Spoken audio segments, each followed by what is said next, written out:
साहब, ख्वाजा साद रफ़ीक साहब, ख्वाजा सलमान रफ़ीक साहब, राना मशहूद साहब, मोअज़्ज़ज़ ख़वातीन व हज़रात,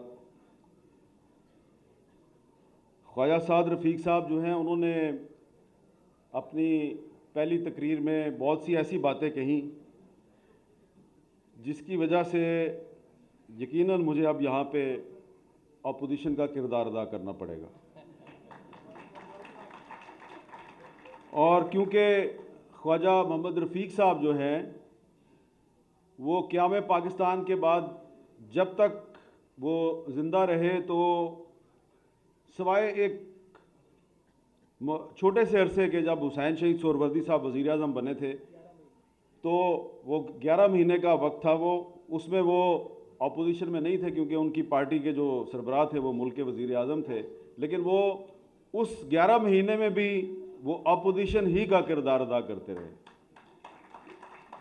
तो यहाँ पे जो करारदाद मंजूर हुई है उस करारदाद को अगर आपने अमली जामा पहनाना है, उसको हकीकत बनाना है, तो फिर सबसे पहला काम ये करना पड़ेगा जो साद भाई ने भी बात की है कि सबसे पहले हमें सच बोलना पड़ेगा। और सच सिर्फ इमरान खान के बारे में नहीं बोलना, अपने बारे में भी बोलना है। यहाँ पे खालिद मकबूल सिद्दीकी साहब का जिक्र हुआ कि उनका ताल्लुक मिडिल क्लास से है, बिल्कुल है, लेकिन राना मशहूद भाई देखें कि जब आपने मिसाल देनी थी तो आपने खालिद मकबूल सिद्दीकी साहब की मिसाल दी। काश के ये जो सामने बहुत से सियासी कारकुन बैठे हुए हैं इनमें से भी कोई मिसाल आपको मिल जाती। तो बाद में फिर आपने अपना और साद भाई का जिक्र कर दिया जो कि बिल्कुल ठीक है। और ख्वाजा आसिफ साहब जो हैं मैं भी उनको भी मैं मिडिल क्लास में ही शुमार करता हूँ क्योंकि मैं उनको काफ़ी पुराना जानता हूँ। लेकिन मसला ये है कि पाकिस्तान के मसाइल का हल सिर्फ मिडिल क्लास के पास नहीं है। मिडिल क्लास पाकिस्तान की अक्सरियत नहीं है, अक्सरियत जो है वो लोअर मिडिल क्लास है और गरीब तबका है। और जब आप बात करते हैं कि जनाब मुस्लिम लीग जो है वो पाकिस्तान की बानी जमात है, तो पाकिस्तान की बानी जमात ने कायद आज़म मोहम्मद अली जिन्ना की क़यादत में मिडिल क्लास की मदद से पाकिस्तान नहीं बनाया, गरीब तबके की मदद से पाकिस्तान बनाया। तो बस मैं इब्तिदा में सिर्फ इतनी ही तलख नवाई करना चाहता हूँ कि मुझे ख्वाजा मोहम्मद रफ़ीक साहब की बरसी में कई बार बोलने का एजाज़ हासिल है, ख्वाह वो टाउन हाल हो या अलहमरा हाल हो या ये अवारी होटल हो। यहाँ पे बहुत से चेहरे ऐसे हैं जिनको मैं कई साल से देख रहा हूँ, सियासी कारकुन हैं, तो मैं बहुत सौ को जानता भी हूँ। आप इनको कौंसलर का इलेक्शन तो लड़ा देते हैं, एमपीए की टिकट नहीं देते। और कौंसलर का इलेक्शन भी आप इसलिए लड़ाते हैं कि आपको अपनी जो ग्राउंड फोर्स है उसमें जस्टिफिकेशन की ज़रूरत होती है कि ये इलेक्टेड मेंबर है, देखो हमने गरीबों को भी टिकट दिया है। अब आप तो चाहते हैं, ये जो स्टेज पे बैठे हुए लोग हैं ये तो चाहते हैं कि महरूम तबका जो है वो इक़्तिदार के ईवानों में पहुँचे, ये तो चाहते हैं। लेकिन जो इनके ऊपर बैठे हुए हैं ना, वो पूछते हैं, जब टिकट आती है ना, जो पार्लिमानी बोर्ड बैठा होता है जहाँ टिकटों का फैसला होता है, ख्वाह कोई भी पार्टी हो, ख्वाह तहरीक इंसाफ हो, मुस्लिम लीग नून हो या पीपल्स पार्टी हो, कोई भी पार्टी हो, पार्लिमानी बोर्ड में जब गरीब कारकुन की दरख्वास्त आती है टिकट के लिए, तो जो सबसे बड़ा लीडर होता है वो पता क्या पूछता है, ऐसे को पैसे कितने ने।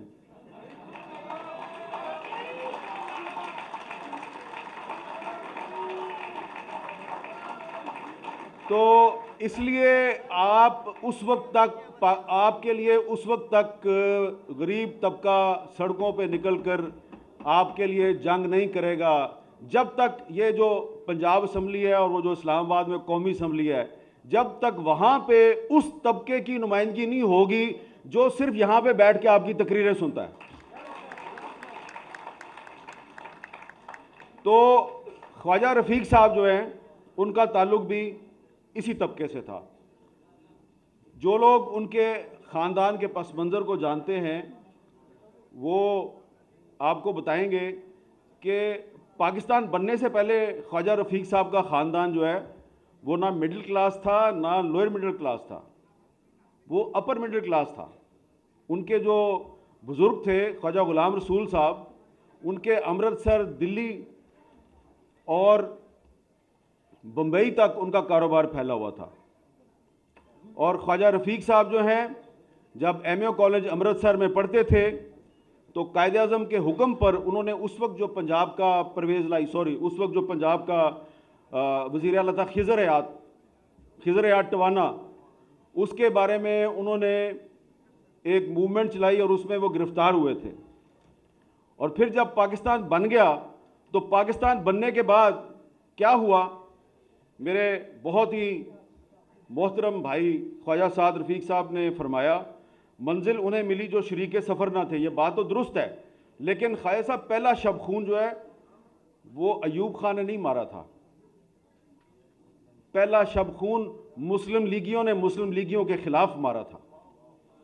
और ये बात मैं इसलिए कहना चाहता हूँ यहाँ पे कि ख्वाजा मोहम्मद रफ़ीक साहब जो हैं वो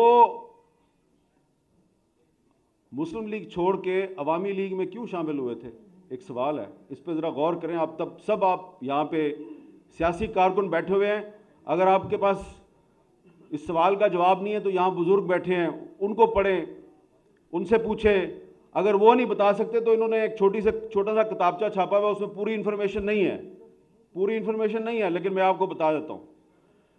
जब पाकिस्तान बन गया तो जो मुस्लिम लीगी थे ना, इसमें जो पहले शरीके सफ़र नहीं थे, जागीरदार, जो 1946 में हवा का रुख देख के मुस्लिम लीग में शामिल हुए थे, तो उन्होंने पुराने मुस्लिम लीगियों की टांग खींचनी शुरू कर दी। और फिर क्या हुआ कि करारदाद दिल्ली के ज़रिए बंगाल को पाकिस्तान का हिस्सा बनाने का अलंबरदार हुसैन शहीद सोहरवर्दी, उसको पाकिस्तान की पहली कानून साज असेंबली से डी सीट कर दिया गया। आपको पता है डी सीट क्यों किया हुसैन शहीद सोहरवर्दी को, जो कि यूनाइटेड बंगाल का प्राइम मिनिस्टर था, जिसने खुद कायदे आज़म मोहम्मद अली जिन्ना को दिल्ली में कहा कि हम बंगाल को भी पाकिस्तान का हिस्सा बनाना चाहते हैं, और करारदाद पेश की और करारदाद मंजूर हुई। आपको पता है हुसैन शहीद सोहरवर्दी को डी सीट क्यों किया? डी सीट इसलिए किया कि उनका ताल्लुक था कलकत्ता से। कलकत्ता में मुसलमानों पर हमले हो रहे थे, उनका कत्लेआम हो रहा था। वो कत्ल होते मुसलमानों को छोड़कर पाकिस्तान भागने की बजाय वहीं पे रह गए और उन्होंने मुसलमानों का कत्लेआम रोकने की कोशिश की। तो 3-4 महीने ऊपर हो गए। जब 3-4 महीने ऊपर हो गए तो आपकी जो ये पाकिस्तान में जो कॉन्स्टिट्यूएंट असेंबली थी, कानून साज असेंबली, उसमें कानून पास करवाया गया कि इस असेंबली का जो मेंबर 6 महीने तक पाकिस्तान वापस नहीं आएगा वो डी सीट हो जाएगा। और हुसैन शहीद सोहरवर्दी साहब वापस आए तो आईजी साहब गए उनके पास और उनको लेटर दिया और उनको मुल्क बदर कर दिया कि वापस चले जाओ इंडिया। वो इंडिया गए तो उधर इनकम टैक्स का डिपार्टमेंट उनके पीछे लग गया, वो वहाँ से फिर पाकिस्तान वापस आ गए। और फिर क्या किया उन्होंने, 1949 में उन्होंने अवामी लीग बनाई। उस अवामी लीग में शेख मुजीबुर रहमान भी चला गया और ख्वाजा मोहम्मद रफ़ीक साहब भी चले गए। और ये जो एक मुस्लिम लीगी का एक जो सियासी कत्ल करने की कोशिश थी, इसने उस अवामी लीग को जन्म दिया जो आज बांग्लादेश की हुक्मरान जमात है। तो अगर आप मुस्लिम लीगी, अगर आप हुसैन शहीद सोहरवर्दी को मुस्लिम लीग से ना निकालते तो हो सकता है कि पाकिस्तान ना टूटता।